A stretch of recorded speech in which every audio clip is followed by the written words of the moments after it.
મારા નવા વ્લોગમાં તમારું ફરીથી હાર્દિક સ્વાગત છે। અત્યારે આપણે પહોંચી ગયા છીએ ગળધરા, જ્યાં ખોડિયારમાંનું સ્થાનક છે, ત્યાંનો વિડીયો હું લઈને આવી રહ્યો છું। જો તમને વિડીયો ગમે તો લાઈક શેર સબસ્ક્રાઈબર કરી નાખજો અને દર્શન પણ કરાવીશ। ગળધરાનો આખો નજારો છે તમને બતાવીશ, તો લાઈક શેર સબસ્ક્રાઈબર કરી નાખજો। તો ફાઇનલી મિત્રો અત્યારે ગળધરા માતાજીના ખોડિયારમાંના મંદિરે જવાનું જે મેઇન ગેટ છે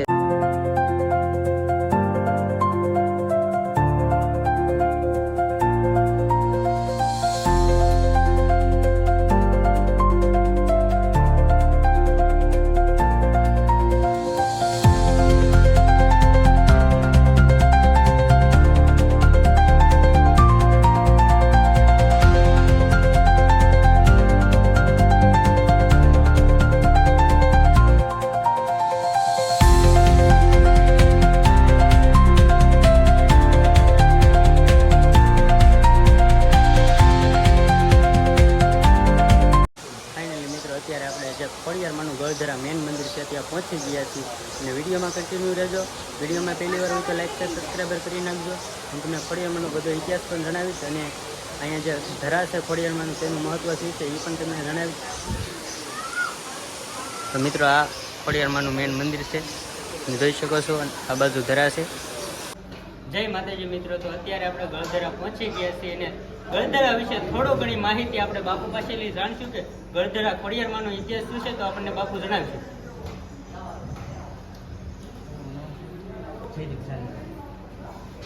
જયદીપભાઈ ઝાલા એવા છે વ્યક્તિ માતાજીનો ઇતિહાસ એવું કહેવાનું થાય, માતાજીના 3 મુખ્ય ધરા છે। પેલું ગળધરા મંદિર, ગળધરા ખોડિયાર કહેવાય છે, બીજું માટેલ અને ત્રીજું ભાવનગર રાજપુરા ખોડિયાર। માતાજી પ્રગટ થયા એને 1681 વર્ષ છે, માતાજી સંમત 400 પછી એમ કહેવાય છે માતાજીનું જન્મસ્થાન વલભીપુરમાં રોહિશાળા ખાતે માતાજીએ જીવતા સમાધિ નથી અને સતી સ્વરૂપમાં માતાજી પ્રગટ થઈને ધરાને કાંઠે આવીને માતાજી પોતે ધરાની અંદર ઉતરી અને એમનું શરીર ગાળી નાખ્યું, ગળા સુધી જ માતાજી એટલે પથ્થર બની ગયા। એટલે માતાજી ગળધરાના ખોડિયાર એમ કહેવાના કે ગળા સુધી જ માતાજી છે।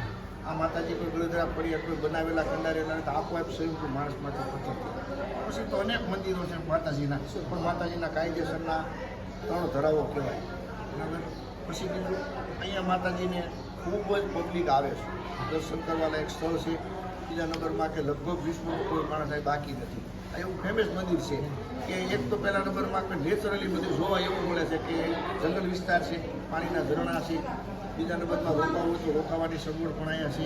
વનક્ષેત્ર માતાજીનું હાલે છે અને આવ્યા સારું। જય માતાજી, જય ખોડિયાર। તો ફાઇનલી મિત્રો તમે જોઈ શકો છો આ ગળધરા જે ખોડિયારમાંનો ધરો છે તે ધરો છે। અહીંયા કહેવામાં આવે છે કે સાંજ સવાર ખોડિયારમાંની આરતી થાય ત્યારે આ ધરામાંથી જે મગર આવે છે તે ખોડિયારમાંના સ્વરૂપે દર્શન દેવા આવે છે। તમે જોઈ શકો છો ખૂબ વિશાળ એવો ધરો છે ખોડિયારમાંનો। તો ફાઇનલી મિત્રો અત્યારે અમારા જે સાથીદારો છે, અમારા દોસ્તો, બધા મેમ્બરો એ મોજ કરી રહ્યા છે અને ગળધરા ખોડિયારમાંના મંદિરે જે ધરાનો નજારો તમે જોઈ શકો છો, એકદમ કુદરતી અને કાંઈ ઘટે નહીં એવો કુદરતી વાતાવરણ અને આ ધરાની અંદર જે ખોડિયારમાંનો વાસ છે તે તમે જોઈ શકો છો। અને અત્યારે બધા અહીંયા જે ટોટલ વસ્તુ આવેલા છે તે ફોટોગ્રાફી કરી રહ્યા છે।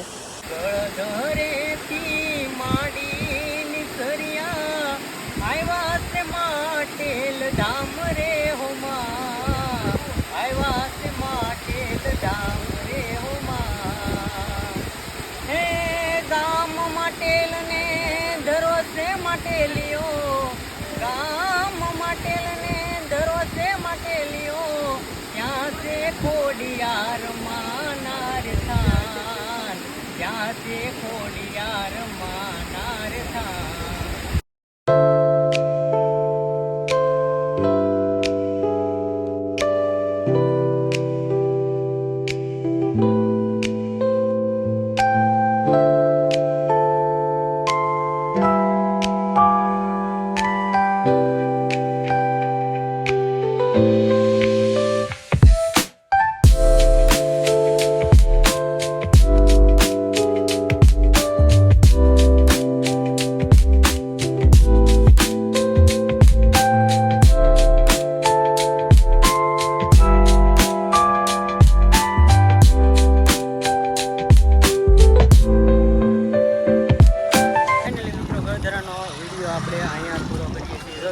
તો લાઈક છે સબસ્ક્રાઈબર કરી નાખજો.